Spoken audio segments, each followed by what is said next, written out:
Yeah, we are here. Alhamdulillah. Great. But yeah, let me share it also, inshallah.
Okay, share it. Bismillah. Bismillah. Okay. يلا إن الحمد لله نحمده ونستعينه ونستغفره ونعوذ بالله من شرور أنفسنا وسيئات أعمالنا من يهده الله فلا مضل له ومن فلا هادي له وأشهد أن لا إله إلا الله وأشهد أن محمدا رسول الله صلى الله عليه وسلم. Brother Muhammad, Jazakallah khairan. Sister Layla, Sunnahfollowers, anybody watching, ask the most important topic. Why? Every time when I see Brother Muhammad here, see very important topic. Brother, salam to everyone. Assalamu alaikum wa rahmatullahi wa barakatuh. And the topic, brother and sister, as Brother Muhammad mentioned before, we are special. We are unique. We're built different. Exactly. We are different. Plus, Allah Azza wa Jal said in Surah Al Imran, Kuntum khayra ummatin ukhrijat lin-nas. Allah had you are the best nation that Allah has created. Since Adam alayhi salam, the last one, Muhammad sallallahu alayhi wa sallam. And brother, because we are special with the police, with the schools, with the church, with the masajid, a lot of people, they are Muslims. In the time of September 11, our iman, our Islam, our identity, low and low and low. And now become ICE and the police and the new president become more and more and more. Yeah. Yes, a lot of corruption, but the key, us as a Muslim, Allah create us special, number one. Number two, Rasulullah sallallahu alaihi wasallam is the best model. Sallallahu alaihi wasallam. So the question here, how to be with this kind of facing this kind of hardship calamity, not in America, of course, in the Muslim world. Well, all over the world. Yeah, how to make our identity as a Muslim, especially in this country as American here, strong and not afraid. Especially, I'm talking about also for our kids. It's a tough question because we're in a time right now where it's very political, right? There's a lot of politics when it comes to in office, in any job, any type of career path that we choose as Muslims. And even the kids that are going to high schools. We have these conversations all the time where these kids, where we have to explain to them, we are Muslims. We are built different. We are strong. We are we can't be bent, right? And if you look at how the non-Muslims talk about us, non-Muslims, right? When you look at these people on their podcasts, when you listen to these people on social media, they'll say out loud, they say these Muslims are unbreakable. They will not cave to any of or conform to any of what they consider to be sinful actions, right? They won't drink. They won't do the bad things that these people are doing. And if these non-Muslims are saying these things, I have to explain to the Muslims, these are the non-Muslims that are on these radio shows, on the social media, talking about us as strong. But then they don't know behind the scenes that we are a bunch of our kids, a bunch of our teenagers, a bunch of our middle adult, 20 years old and older, they're weak. they're scared. It's Right? scary. They're afraid to be a Muslim. They're afraid to be considered Muslims. I think one of the things that we have to be kind of remember is like all these hadiths that we talk about how Islam is the best of the best, how the people of the Muslims are the best of the best. We have to act like that. We have to feel that way. You can't act like that and be that if you're not feeling it.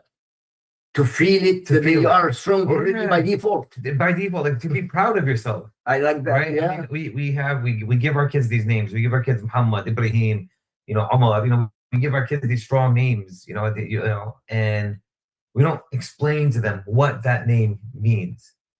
Right? Like, yeah. what does it mean? Not just your name, but what does it mean to be a Muslim? As a parent, you have to already instill that in them when they're growing up.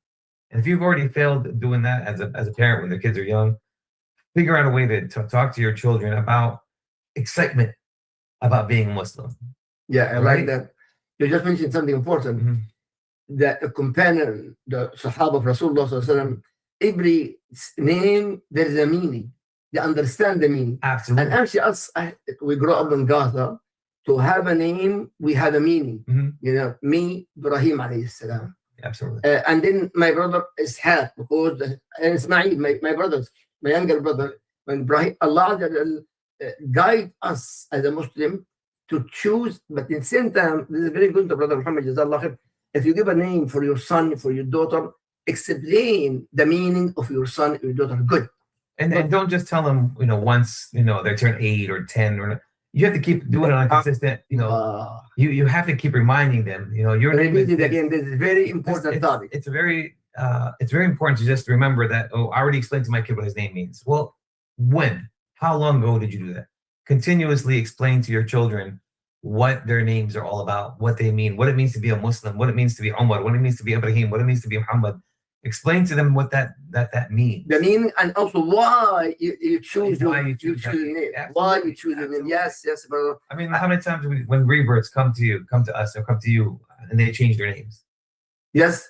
It's not condition, by the way, It's not to change condition. your name. It's not condition. But it's good to have a strong name. Yeah. Yeah. And also, the companion of Rasulullah also had a nickname. Mhm. For example, in Gaza, everybody, even babies, Abu Ibrahim, Mhm. Abu Muhammad, even not the babies. Yeah. Is just to make tough tough. them up. Yeah. Of course, Gaza is the best country in tough. Alhamdulillah. Now the question number one here for you: how to make the true strong Muslim in an environment, enemy environment, like people hate Islam, hate you. So when you just said this, because this is something you just brought up when we talked about the names, right? The names of Abu, and you make that tough. That's psychological. Yes. Right. Psychological toughness. Right. I like that. Yeah. We talk about toughness as being strong muscles. We talk about lifting weights and and fighting. We talk about when people hear strength, they just hear that part of the strength. They don't really think about the inside. I like that. So that's, to me, reverse a little bit when we talk about the names. Names can really affect the one psyche inside them, right? If you explain to your kid, I named you this because it's the name of a warrior that the prophet fought with, you or one of the companions, or you tell your kids these things, it's already giving them that inside strength. I like that, Brother Right? Muhammad. Yes. And then when you talk about, and you continuously talk to them about these things as they grow up, even when they turn 13, 15, 18, 20, you keep reminding them that this is what your name is all about. This is something that we should be doing during Ramadan, right? When you're having that family discussion, when you're sitting down around the table and you say, oh, let me remind you guys of what happened when you guys were born, right? When you guys were born, we were thinking about names to have, and this is the name. This is why we chose your name. Oh, yeah. Baba, we heard this already. Oh, Bob, okay, yeah, but you're going to hear it again.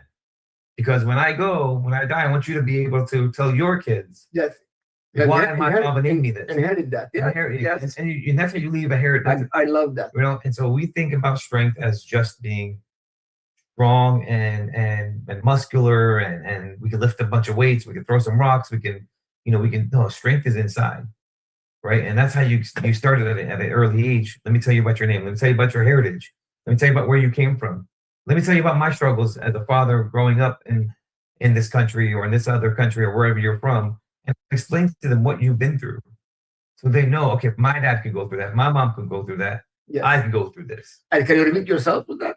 the repeat myself, it happened to me, it happened to you, to instill this in our heart. And you instill that, like, look how I became tough. This is what made me tough. Mm. Because right now we're at a crossroad with our kids. A lot of our kids are weak, are very, very weak-minded, very psychologically not there. You know, they want to fit into everybody else's, you know, the society's definition of what a man is, society's definition of what a woman is, and they're too embarrassed to be a Muslim because Muslims are considered to be all, you know, angry and terroristy, and you know. And so and it's funny, I just had this discussion with the 8th graders. You know, we have to smile more than anybody else. Prophet Muhammad, he always smiled. Yeah. And I tell him, I said, you know, first of all, it's Sunnah. It's one of our, it's a charity. It's one thing that I taught my kids all the time. You have to always smile. And then, you know, when you talk to the non-Muslims and they say, you know, they ask about the one guy who got elected in New York, and they said, oh, he's always smiling. The new Muslim. He's always in the smiling. He's always smiling. I said, well, because we have to. Yeah, it's a Sunnah. It's a Sunnah. It's not a charity. Exactly. But also we have to, if we don't smile, you're going to think we're just an angry Muslim. Yeah. Right. So we have to work extra hard to fit in that sense of letting them understand that Muslims aren't scary people. Yeah. Brother Mohammed had mentioned something important in the beginning. Let me have a comment about muscles and big chest. And brother, Jazakallah khair. It's hot. We have, oh my Allah, Chinese food. Chinese stuff. Look here for me. It was hot. How did she handle this? Jazakallah khairan. Brother and sister, I have experience as I do sport and I teach all the sport. Mm-hmm. Anybody with muscles, muscles a bit tough, that those people the most weak, scared. Have a few of them strong. Very, very, very few with the muscles, and actually they are heavy. Yeah, they are heavy with nothing. Those people with muscles, when they become older, become very, very weak. Very, very super weak. Look, Arnold used to be what? Now, a stick. Wrinkly stick. Arnold. Yeah. But my point, brother and sister, this body, to be strong, yes, but not to show off. No. We want the key, our heart to be strong in our deed. Absolutely. And you know, we can't rule out, you know, strength is important, right? It's very important. Take care of your body, take care of your health, take care of your, you know, your physique, your muscles, your arms, your legs. That's very important, right? Indeed. It's very, very important. I'm not saying that that's not, you know, a big deal, but we can't start that unless we start with our children at a young age, showing them how inside it's be proud of it. Be proud of it. Be proud of your name. Be proud of being a Muslim. Be proud of identity. Who you are. Yeah, be proud of your identity. Because if you don't be proud of that, then you get the muscles and you get all this. Then what's inside? Nothing. That's why but brother is also about the power, psychological power, in our own, and thinking power, and a lot of problem compared to be a psychological iman. You mentioned a psychological problem now. I am tough, but inside they think I'm tough. And you know, it's funny. You know, we talk about the toughness. We had what is the difference between to feel I'm strong, or I can be strong? What do you mean? I have to be strong. I feel I'm strong because I go gym and this and that. But at the same time, inside not. So when you're born and you're raised and you're not raised in that kind of atmosphere. Let's say you're not raised with parents that can instill that toughness inside of you, that strength inside of you. It's always amazes me that when we go to the masjid and we sit there, we listen to the sermons, we listen to the lectures, we talk, and we hear the imam speak. I never really heard an imam who can really push that button on these kids to let them know, you know, I've seen imams, I've heard imams who have really loud tones, really, they speak loudly, they speak clearly, they speak very good. I mean, I've had good imams, but the masjid is supposed to be the place where, you know, if our parents are lacking, that's where you go to get the rest of the stuff that your parents aren't giving you. I mean, the parents lacking. And then you go to the masjid and you find an imam, a person that's there who can really fill in the blanks of what your parents are not instilling inside of you. right? We think of the masjid as just a place to go play around, a place to go, pray real quick. I mean, how many times do we go to a salon? You have your buddy on the phone, texting or not even paying attention to the lecture. We've seen these things before. We hear these things before. But I tell the younger kids, the 8th graders, especially 8th graders, when you go to a masjid, if you find an imam who's not really talking the talk to get to you, go talk to the imam and say, listen, this is the kind of stuff that we want to hear, right? Teach the imams what the next generation wants to listen to. We have to instill the fact that, we're living in a westernized country, whether you're in America or Europe or Australia, wherever you're living at right now. If you're living in a non-Muslim country, we have the odds are against you, right? Everything's going to be, pushed against you because of the base as Muslim. So if you're constantly getting beat up as a young kid, that Muslims are bad, Muslims are terrorists, and you're growing up with that constant Muslims are terrorists, then by the time you get 12, 13, 15 years old, what's going to happen? You don't want to be that person, right? You don't want to be that, considered that. I mean, even now you said 9/11, even after 9/11, how many movies and shows and have they showed on TV and on social media and that Muslims are the bad guys, right? All the movies that we have, it's always it's either the Muslim guy's a bad guy, the Chinese guy's a bad guy, the Russian guy's a bad guy, or the black people are bad people. These movies portray these things constantly, right? It's constantly going and going and going. The reason, the purpose. There's a big purpose for that because it's always let's make the general population hate these people, and then next year let's make the general population hate these people. It's always developed. Let's divide everybody. Yeah. Right. Let's keep everybody divided because if everybody's divided and everybody's scared of each other, we can control everybody better. Yeah. Right. Islam destroys all that. Yeah. Absolutely. Yeah. Right. What then the last sermon? What was the last sermon he said? There's nobody better than and no Arab not better than. Yeah. Rasulullah sallallahu alaihi wasallam. Yeah. Absolutely. Yeah. I mean, it's that. And actually, that Rasulullah sallallahu alaihi wasallam in the first and last Hajj, and before he died, less than a year, sallallahu alaihi wasallam, he gathered 120,000 Muslims, and not 1,000. And he made a huge lecture in Arafat. Okay. And this message, whoever now here, give this message to another person on this earth. Yeah, but you just mentioned something also, the imams. Not all imams actually have this kind of mentality to speak, to encourage our kids. Absolutely. The Khutbah al-Jum'ah here and there, for example, about wudu, about this, some people about Gaza, about Palestine, about the Sudan, this, sometimes, but not everybody. Well, our community. Yeah, well, the majority of when I go, because of my work, I get to go to the different masajid, right? I get to go sali and pray in different places. And the majority of them is charity and giving to your masjid, giving money. You go to a masjid over here, we're fixing the bathrooms, we need money. And then you go to the masjid over here, the imam's talking about we're fixing this, we need more money. That's not what we're going there for, for that Friday. You have attention, you have the attention of so many people in front of you right there. Exactly. So many people in front of you there. I guarantee you, if you hit this right spot on people, they will donate. Yes, I agree with you. So you have a whole bunch of students, a whole bunch of kids, a whole bunch of parents sitting in front of you for that 20 minutes, 30 minutes that you have. Make it matter, right? As an imam. And when you see these kids who are very subhanAllah, I mean, I see these kids and I feel for them. Even my own kid, I see my own kid. I always have to keep reminding him, hey man, remember, you're a Muslim, bro. You're a Muslim. Remember, first and foremost, you're going to high school next year. You're going to be out of the Islamic school. You're going to be going to a public school. Remember, first and foremost, don't be scared. Don't be nervous about being a Muslim, And he gets it. And when I go to the other schools and I talk to the other kids and I say these same things, my son, he looks at me like, okay, Dad, I heard this before. But then the other kids ask questions.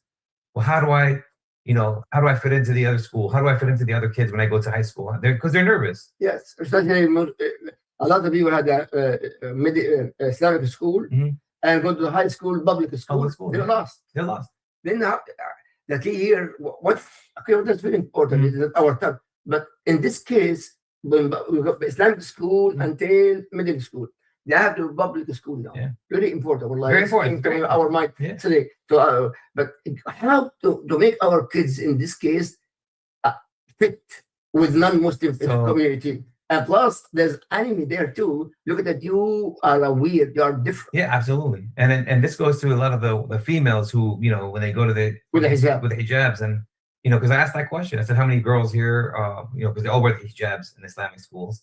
How many of you girls actually wear the hijab outside of the school? Oh my God! And Yeah. maybe 3 or 4 of the girls, you know, they raise their hand and say, yeah, I wear the hijab. I said, you know, how are you going to feel when you go to the school and you're the only one wearing a hijab? You know, what's that going to feel like to you? And well, I didn't think about it. Well, I want you to think about this.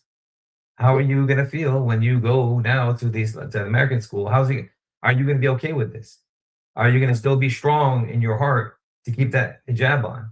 Because that's, you know, for us men, you know, we can walk around the schools. Nobody's going to know if we're Muslims or not unless they hear our names. It's kind of our names, right? And then it comes back to our names. Unless they hear Mohammed, unless they hear Abdullah, they're not going to know you're Muslim. But you are a reflection, a symbol of Islam. So how are you going to take that? And they start to think, oh no, I didn't think about this. Well, I need you to start thinking about this. But there's a solution for them. There's a very big solution, because one of the things I tell the kids is we're not built for this world, right? We're built different. We keep saying that's my motto in all the schools. When I come into school, I tell them we're Muslims. We're what? We're built different. So we're not trying to just fit in. We're not trying to fit in. We're not trying to be like everybody else. We're not trying to do. I tell them when everybody's going left, we go right. We go down the right path. We go down the right way.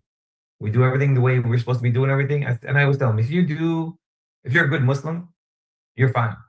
Nobody's going to be able to bother you, right? If you are going to the schools and you're pushing that deen and pushing that religion, pushing I'm a Muslim, then you're going to have a problem. But we don't do that, right? Mm-hmm. We don't go walk around saying, oh, I'm a Muslim, I'm better than you. No, we don't. That's not the way we act. Indeed, yes. Right. So you explain to them, you don't go around showcasing that you're a Muslim. You don't say, I'm a Muslim, you're not Muslim. Because that's, you know, they get a little, they think they're tough, right? A lot of these kids are 13-year-old. They think they're so tall and they're so big. I tell them, you're big, you're tall, you got muscles, mashallah. But how about here? How about inside? Are you going to be able to handle 4 years? Because that's what high school, 9th, 10th, 11th, 12th, 4 years of that aspect of not being around and surrounded by Muslims. But let's go back to the question, why? Last conference, I saw a lot of kids actually in the Islamic school. Now they went to high school. I saw the girls without hijab. Yeah. You saw them. Yeah. You were in the conference too. Yeah. But now, forget those kids. Mm-hmm. May Allah guide them to them. Whoever in the school now, in public school right now, because I know some people was how. One of the girls visit us from Texas. This I just remember it's there. I just noticed. How, Brother Muhammad, for whoever now in the public school, you're going to go to the high school now, public school, non-Muslims. How to keep your hijab? You know, and the kids actually, they pray in the masjid. How to encourage our kids, number one, for the girls, for the hijab, and how encourage our kids to keep your salah on time in the public school. So the prayer in public schools is, I mean, every school makes accommodations, right? You just have to be the one that's going to be the head, the leader, right? And one of the things I always tell the kids in the schools in 8th grade is, remember, we're leaders. Islam teaches us to be leaders, not followers, right? And so I tell them, like, if you go to a school that doesn't have, you know, time for you to go pray, or doesn't make you a space, clear, it's like an empty classroom. There's always that empty classroom sometime. Yeah, for salah. Yeah, for salah. And every school will always say, go ahead and pray at this time. You're going to pray at 1:30, go pray over there, and it's in the classroom. And you do it. Please don't be those kids that pray in the middle of a cafeteria. Of course, it's wrong. We don't pray and block people's paths. We don't pray. That's the principle. Yeah, yeah, they're very accommodating. Alhamdulillah, the schools here are very accommodating. I don't know, maybe in Europe or anywhere else you guys are at, to check with those guys. But once you start to do that and you start to see, you know, you remember your salahs. At least for me, and from what I tell the kids is, and I notice with the kids, and even at the conference, a lot of the girls and the boys, they came to me and they said the same thing you said to me in 8th grade is what's happening right now. They're in 9th grade, they're in 10th grade. Yeah. I remember what you said, brother, you know, 2 years ago, I'm in 10th grade now, and everything you said about public school is true. Yeah. You know, and they tell me, I'm praying in one of the janitor's rooms or one of the classrooms. We have like 8 people that pray now together. Okay, alhamdulillah. So it does work. You can ask. Well, no, the hijab. The hijab is the other issue now, right? So I was very sad to see the girls without hijab in the conference. I mean, we don't just see the girls with the hijabs. You see a lot of women with the hijab. It's one of those things that. Think about our kids first. Yeah. Our Islamic schools. May Allah guide our kids, inshallah, and the parents. Inshallah. And so we, especially when, like, let's say when my daughter started wearing hijab and she's, playing basketball. I said, Baba, you're going to be the only girl on the basketball court wearing a hijab. I don't care. Okay. She already had strong heart. Yeah, and that's because, again, her mom and me, like, we pushed that strength. We're Muslims. We're proud. Be who you are. And it just spiraled into this woman who now is not afraid to be a Muslim. 17 years old, going to college, not caring that she's a Muslim, and I'm proud of it. But again, we've instilled that at a young age. And so when you are a young woman going from 8th grade to 9th grade, and you went all these 8 years wearing hijab in these Islamic schools, you should already have that comfortableness to be able to just wear it throughout the time. But the problem is we go into these schools and they want to fit in with these girls, and they don't want to be different, to imitate, to dress like them, to act like them. And you start to see that. I go into these schools and I see these girls who were in my class 2-3 years ago wearing so much makeup, I don't even recognize them. It's very sad. And oh, Brother Muhammad, it's me. And I'm like, who are you? I don't know you. Oh, I was in your 8th grade class and you talked about this, you talked about that. Well, what happened to you? Why are you? And I'm very real with them. And I say, what happened to you? Why are you wearing so much makeup? Why are you doing this to yourself? Yeah, Allah. And well, brother, it's hard in America. It's hard in this school. I said, sister, it's not. It really isn't. You're old enough to be my daughter. It's not hard to be a Muslim. Actually, I went to public school, non-Muslim. Non-Muslim girls, actually, it's not too much makeup than the Arab, the Muslims. So it's funny because there's a lot of non-Muslims who have the strength that I'm trying to teach these kids to have. Non-Muslim women have the strength that our Muslim women should have. You understand what I'm saying? Like, but they didn't see different. Is a very big difference. So there's a lot of non-Muslims who don't wear makeup. There's a lot of men, there's a lot of guys out there, boys, who are not Muslims, but don't care what anybody thinks, or don't care what anybody says. Like the way we're supposed to be. Yeah. We're supposed to be this way as Muslims, but then you see our Muslims are confused, they're scared, their strength is weak, their iman is weak. Not the majority, but a lot of them. I mean, a lot, yeah. It's enough to have the conversation. So for those girls what we saw in the conference, some, not all of them. No, and mashallah, I say Malatab al Hijab, beautiful, mashallah. They are active with the conference. Yeah. But whoever not, the moment she went to public school, she removed the hijab. A few of them. Yeah. Can we give an advice to them, Brother Muhammad? I think one of the biggest advices is to, I think a lot of times is that parents aren't really, instilling that pride in them. And I mean, unfortunately, I've even heard where some of the fathers or some of the brothers are telling their sisters or their daughters, don't wear it until you graduate high school. Because they don't want to be, I don't want my daughter to be, stand out in front of the crowd. I don't want my daughter to be different from everybody else. Well, brother, we are different. Yeah. And remember, please remember, I keep saying this all the time, we are different. Yeah. We are. So be proud of that difference of who we are. Whether that too much pressure on the Muslim in daily basis with this kind of environment, but at the same time, a lot of people mocking Muslims, and the people sometimes they act and sometimes they're afraid. Few of them act, they can answer, but but the majority of them, when they're mocking them as a Muslim, the color, the nationality, they become really very down. Well, it doesn't help when you have social media, kids on social media who mock Islam or mock Muslims, not Islam. Let's not say Islam. Let's say Muslims. When they're making jokes and they're, they make their little videos. They want to get the views. They want to get these things. And it doesn't really help our cause when I see certain things coming up on my feed, and I say, these guys are making fun of Arab, or they're making fun of Muslims, or they're making fun of. They're Muslims making fun of Muslims. They're Arab making fun of Arab. Making jokes about the way we are, or the way we talk, or and sometimes they're funny. Sometimes I get it. Jokes. Sometimes it's jokes.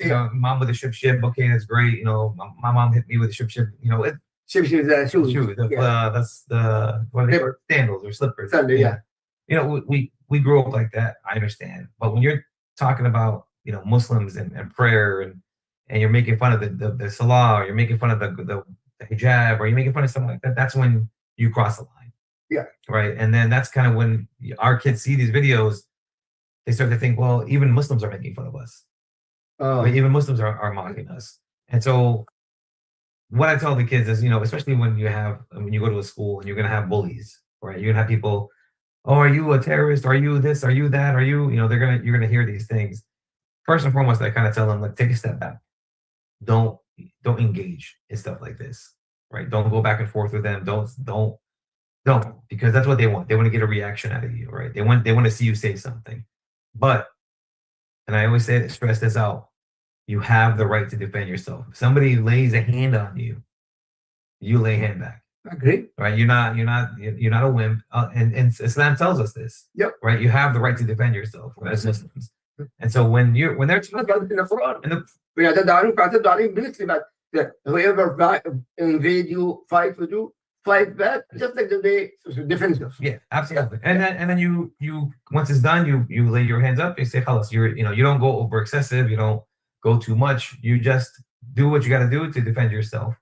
I tell the kids all the time, you have, you know, that inside to be strong and your outside to be strong at the same time. I like that. You can't have a strong outside and a weak inside, because you won't know what to do with yourself, right? You won't know. It'll just be for show. All these muscles and these arms, it'll just be for show, but you won't be able to defend yourself. Yeah, you're right with that.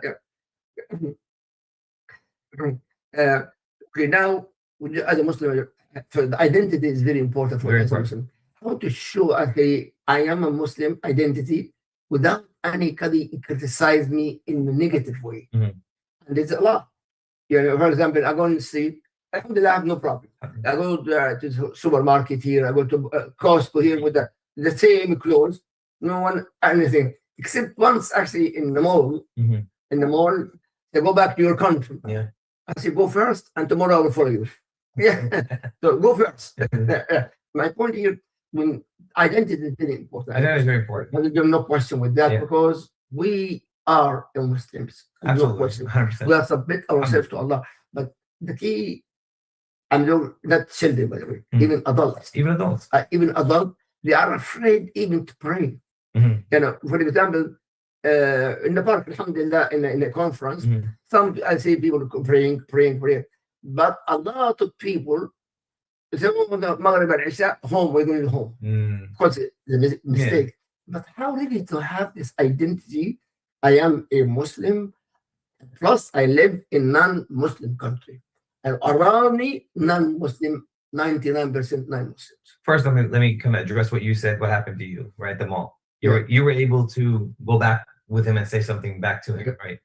I think a lot of times too, I tell the kids this a lot. If somebody's saying back, going back and forth with you, or somebody's starting to talk, trash about you, you can't respond if you don't know how to talk.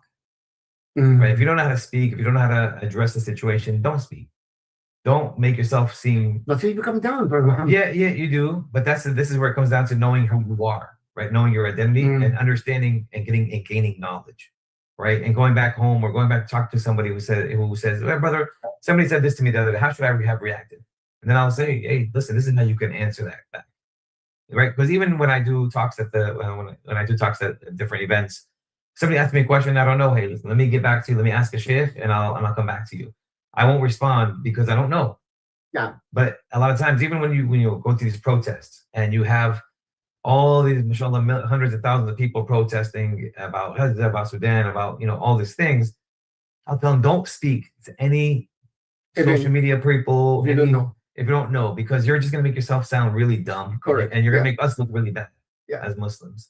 So you nominate one person or two people who can speak clearly and elegantly and politely, because that's how we're supposed to, to talk to these people, to everybody. So when they're coming up, I always tell the guys, don't answer. Think about before because we have a tendency as kids, as teenagers, they have a tendency to speak before they think. Yeah. No. Think. Take a breath. Think about what you're going to say, and then say it, or don't say anything at all. And then once you gain the knowledge, you can answer. Then you can answer. In fact, I was in Washington. We have a uprising I mean, Raleigh, actually, in front of the White House. Mhm. And two TV stations came, and the two Latino brother imams, actually, they answer. I refuse to answer. Why? Because they are better than me. Yeah. The language, and they are American. Absolutely. When I say, brother Sheikh Daniel and Sheikh Yusuf answer that question.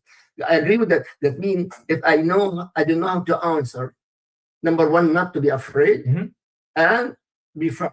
Absolutely. And then what? And then you gain the knowledge, right? You ask the question. Knowledge from your parents, from your family members, from anybody. If this happens again. If this happens again, right? You want to prepare yourself, yeah. Right? And this is something like we should be preparing our kids anyway, right? You're going to high school soon. You're going to college soon. Let me prepare you for what might happen, right? We prepare for the worst. Oh, what will happen in the future.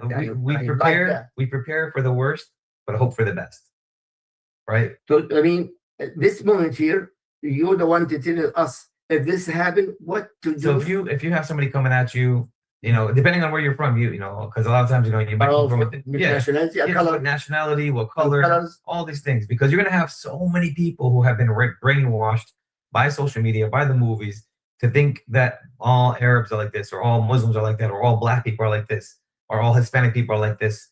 You're gonna have these people who have been so brainwashed to think like that they're going to be so ignorant, so dumb that you feel bad for them. Like I sometimes feel so bad for those people, because how many videos and how many movies have you seen to make you develop this much hatred?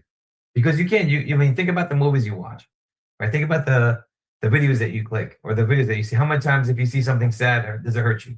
So in Gaza and Sudan, and you lose sleep over it. You lose. Yes, it does. It affects you psychologically. Yes. So the same thing applies for when you're watching a constant video of a Black man stealing, and you all your feed is Black people stealing, Black people stealing. Well, that means in your head now, in your heart now, you think all Black people are stealers, are thieves. Well, that's not true, is it? There's a lot of whites actually. There's a lot of white that steal it, but that's how they portray it, and that's how they brainwash, and that's how they make people think this kind of way. So you, as a Muslim, because once you wake up and you're a clear-headed Muslim, and you've woken up from all the I don't know how to say it in English, the hakifati, the waste of time, the way, like the stuff that they're showing us. We know as Muslims that it's fake and it's not real. We know that they're trying to divide us. We have our brains open, we have our hearts open. Those people don't. They still feel this way. They still think this way. So that you, as a Muslim, have to feel sorry for them, that they still have that mindset. So is it really, and ask yourself that question, is it worth it for me to go back and forth with this person, or is it better for me to educate this person? Because for me, I use it as an educational moment, right? When somebody comes to me and says, well, why does Muslims hate so much? Why do, I think you're, well, why do Muslims hate everybody so much? Why do Muslims hate the non-Muslims so much? Well, let me explain to you what you're saying, because I don't think you understand what you're talking about. Because I'm a Muslim, you've known me for 2 years. Did I show you any hate? Well, no, you're a different person. Well, no, I'm a Muslim.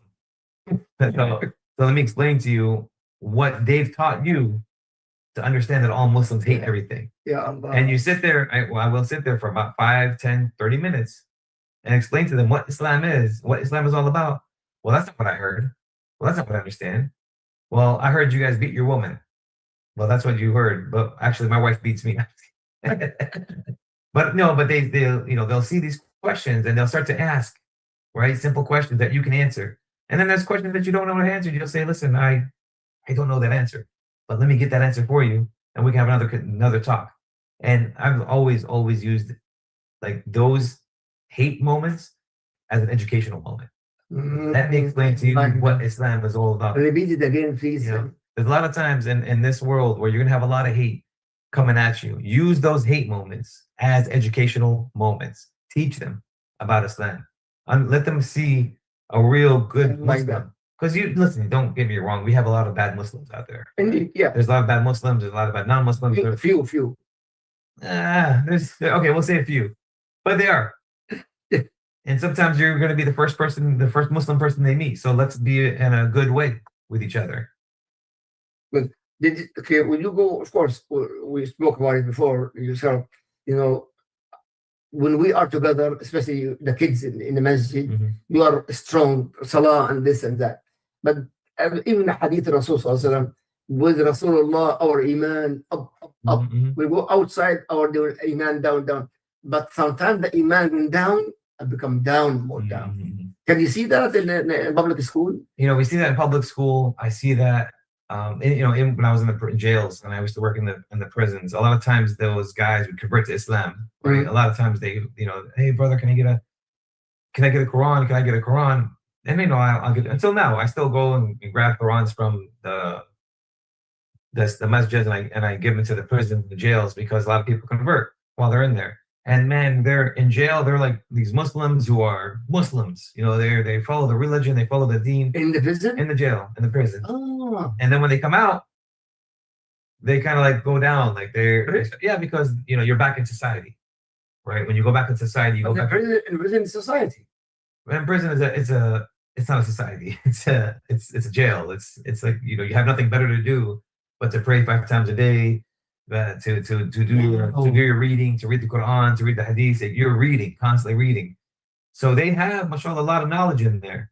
But then what I notice is when they leave that jail and they go back out in the public, they slowly start to drift back into the way of the non-Muslim lifestyle. Because again, remember, now you're free. You're a free person. You can, it's everything out here is so much, beautiful and fun, and so they kind of fall back down, and they're embarrassed, or they're shy, or they don't want to be one of those considered to be a jail Muslims, a jail hard Muslim. But what's amazing is when they come out and they start to go to a masjid and they find a good masjid to go to, the iman will come back up. Oh, the key is the masjid. And it is, because not any masjid. Not any masjid. It has to be one of those masjids that's so inviting, right? That doesn't care if you're black, white, Palestinian, Syrian. They don't care. Like, you have to have one of those masjids that have that welcoming Islamic vibe. Well, I have a critical question. Oh boy. And this critical question, whoever watching us, you are in charge in any kind of mosque, brother, how, in your opinion, to choose a board of the masjid, in charge in the masjid, helping the community, not individual, helping the community, like a personal community, every, not a family, a person. So there's a responsibility before Allah is the witness. I be in charge in the board, then I have to serve the community voluntarily. So I know. No, you said the right thing, because I think not just the masjid board, but any board, right? Indeed, yeah. For us, we have, like, let's say we have a masjid board, we have a HOA board, we have a drug and alcohol board. There's boards all over the communities and all those things. When we talk about these boards, I think the biggest issue that we have is that we're choosing people with money, or who own businesses, or who have that. The majority, not a lot. Yeah, majority. But what we don't have is, we don't have people who are chosen for their skill set. I like that. Skills. Their skills. If you are define the skill. Define skills. So let's say you have a masjid. You should have somebody who is on the board who is great with buildings. Maybe a contractor, maybe an electrician, or maybe a plumber. Somebody who's good with his hands, who can accounting for the treasury, who can handle the money.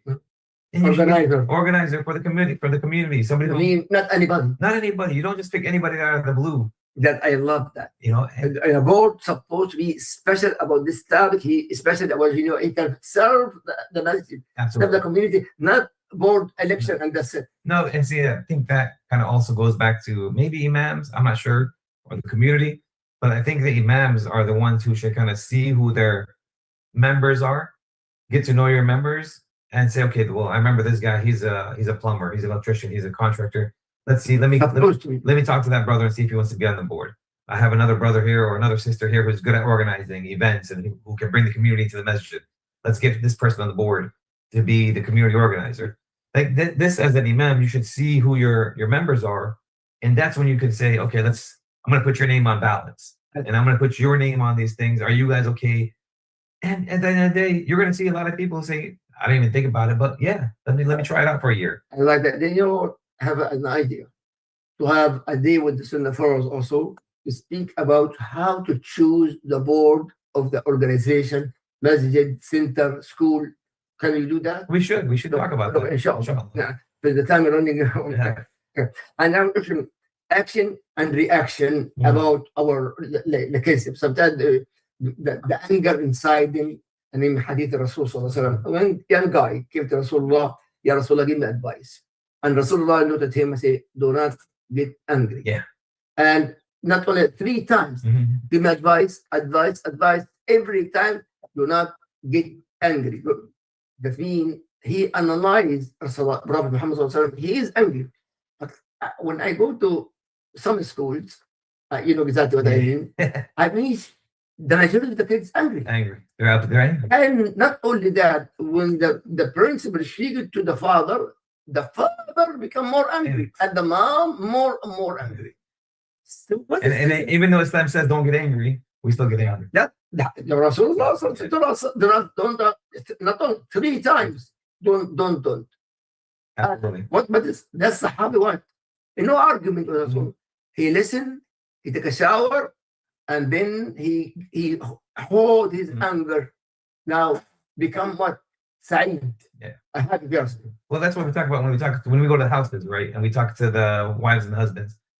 What's the first thing we see? Is they're angry at each other and they're yelling at each other, and there's no communication. This is a serious problem. It's a serious problem. Not the kids. That's what the kids are seeing. Exactly. Right. They're So imitating. we imitate our parents. Right? So the parents actually have to they have to hold their anger because of their children. Well, see, Especially Ramadan coming. especially with Ramadan coming 2 weeks. 2 weeks in Alhamdulillah, I'm very excited, by the way.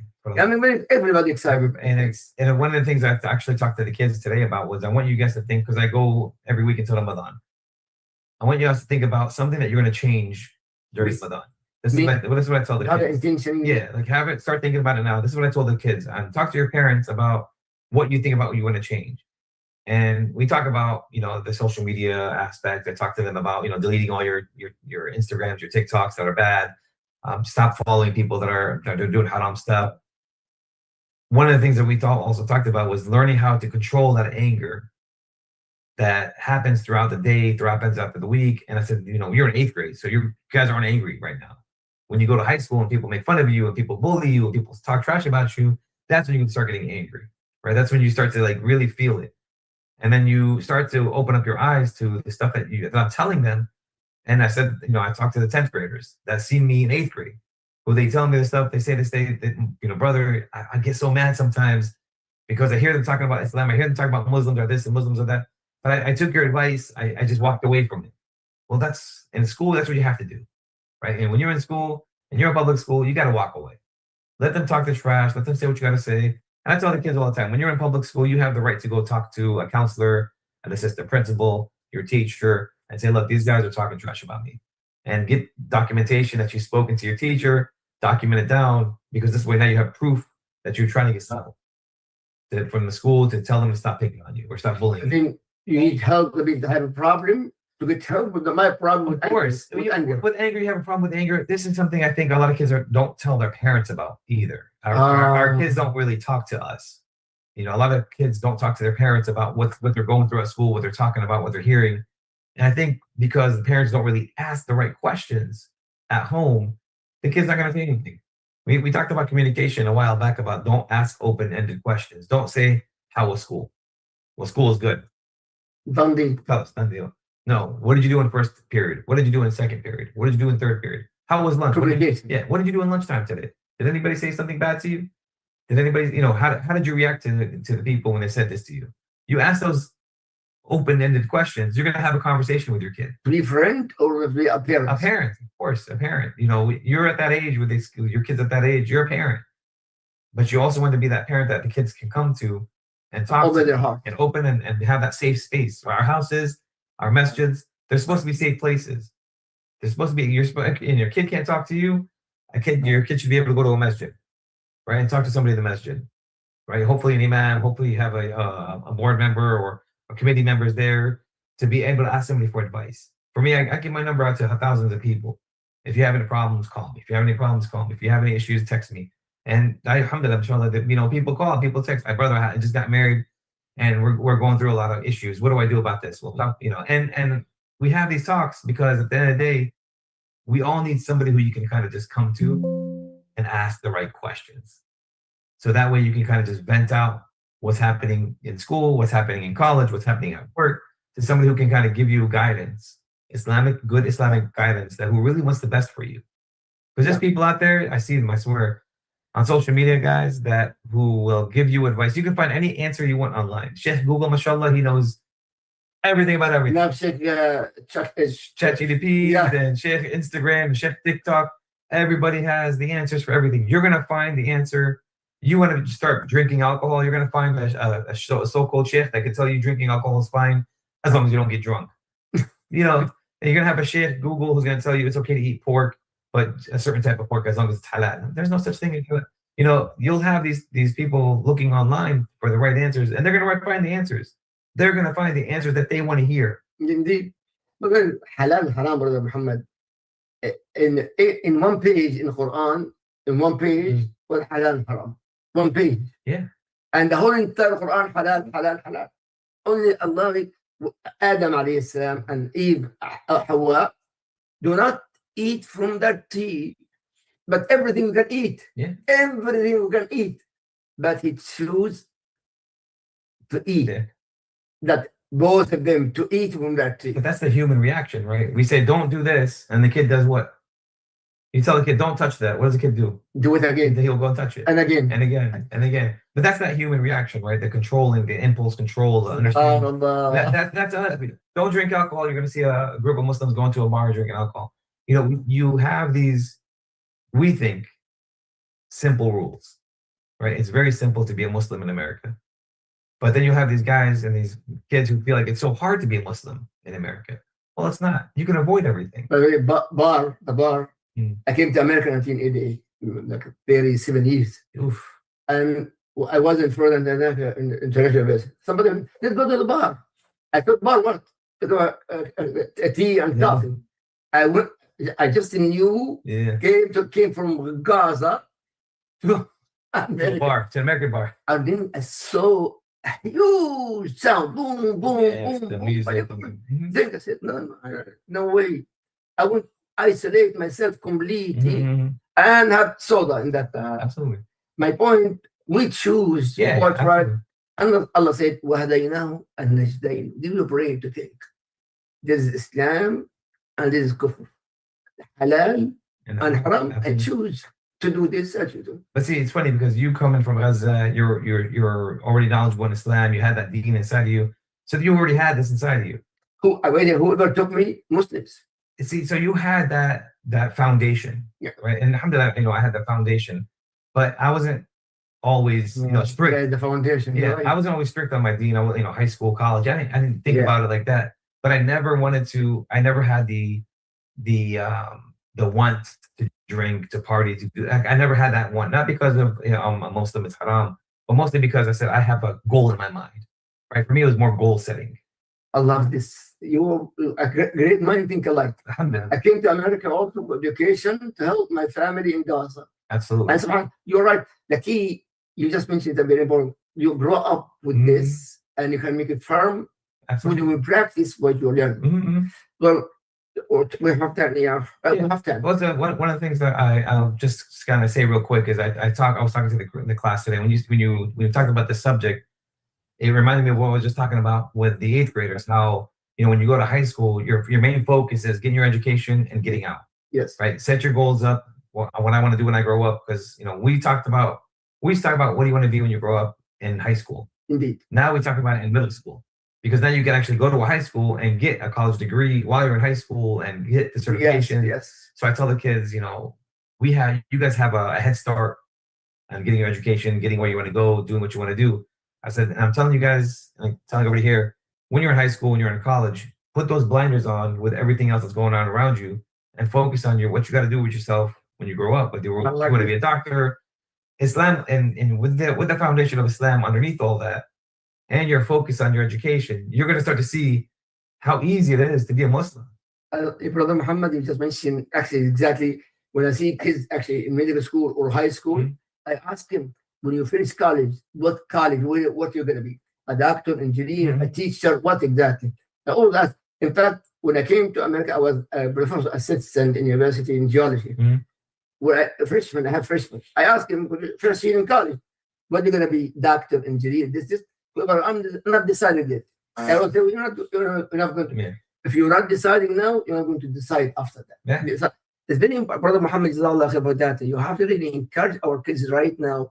If I want to be a doctor, high school. You're going to be a doctor, call your son, you're a doctor. Your daughter, you are a doctor. Put it out there. Dr. Muhammad, doctor, you're a teacher, you are a teacher. And what sits the seed inside the heart of your kids is very important. Absolutely. Now, today, 15 of Shaban, either 14 or 15 days, Ramadan will come. Sure.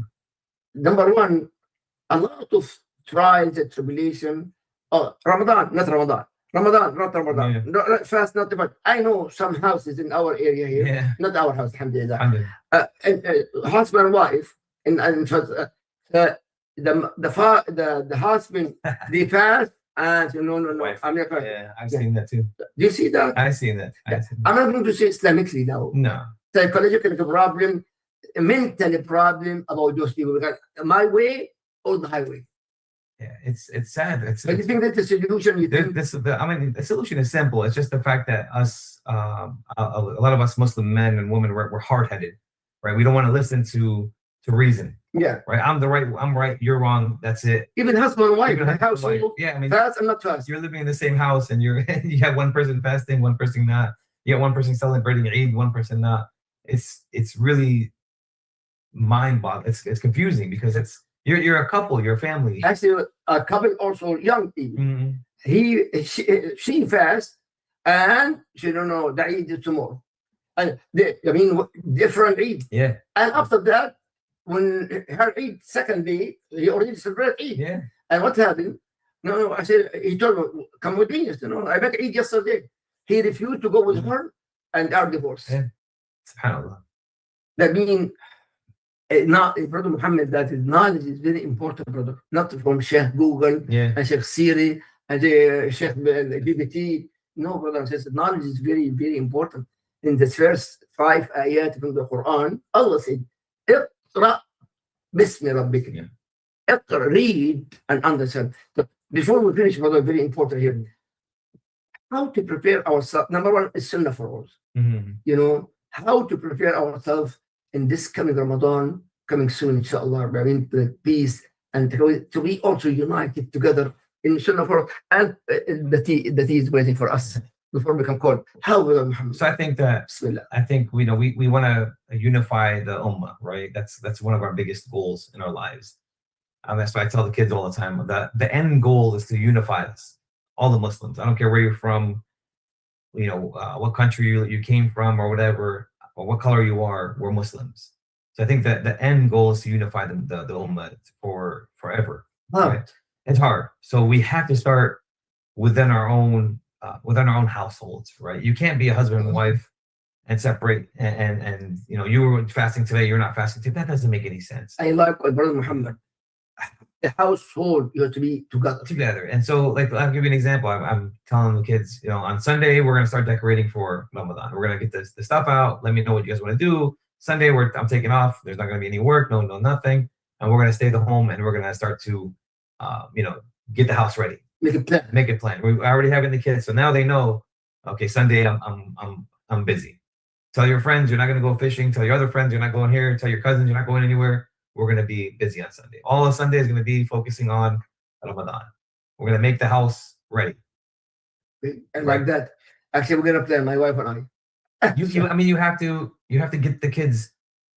But we have kids, our kids, men now. Even for me, I get excited, right? And it's not just for the kids, it's for myself. What about individual husband and wife only? Get excited for it at the same time. It's something that you guys can do. Get the husband and wife together.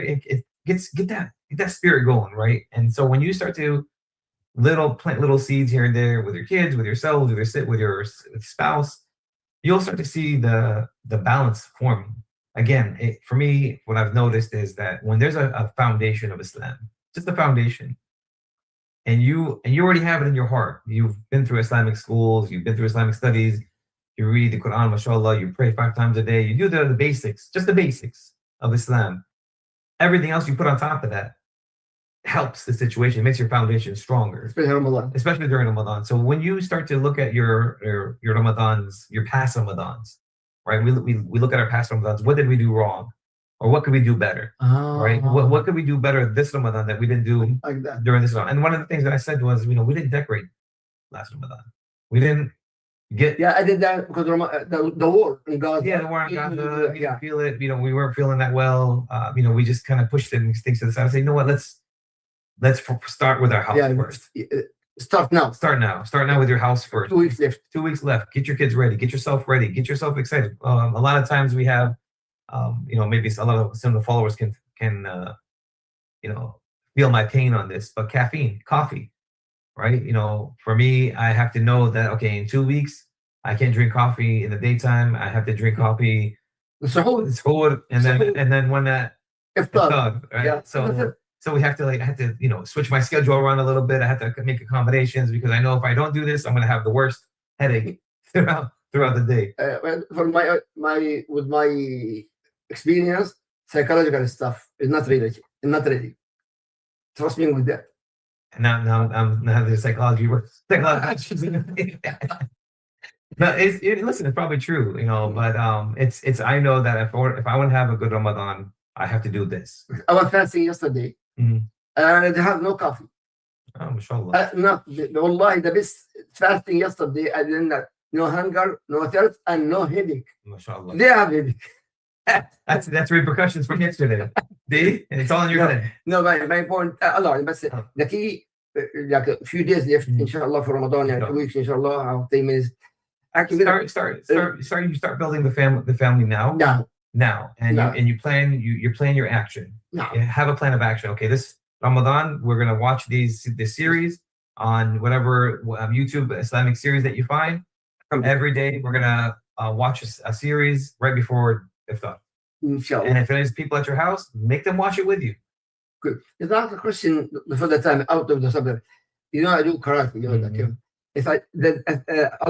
Some brother asked me to teach some karate online. Okay. But I don't want to do it for everybody. I want to do it Sunnahfollowers. Do you think it's legal to teach martial arts in the Sunnahfollowers from home? I mean, you have to ask Layla. Legally, I would have. You have to ask Layla that. I wouldn't know that. I mean, inshallah, 8 o'clock, brother and sister. I have a question regarding what Brother Mohammed Jazakallah khair. We're going to continue this. I finish it. Have many. Yeah, see all the questions. Yeah, a very important question. Next week we'll inshallah. But brother and sister, if you have a question or any idea to add to our talk for next week, if we're still alive, inshallah, we're going to put inshallah. Any question, sister Layla there, or Anisa? Okay, no question. No questions in Zoom.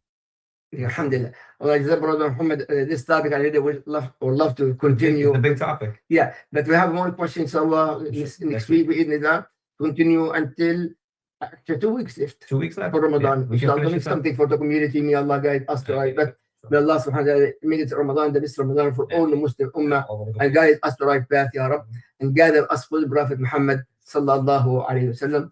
Subhanakallahumma wa hamdik. أشهد أن لا إله إلا أنت أستغفرك وأتوب إليك والسلام عليكم جزاك الله خير محمد. السلام عليكم ورحمة الله وبركاته.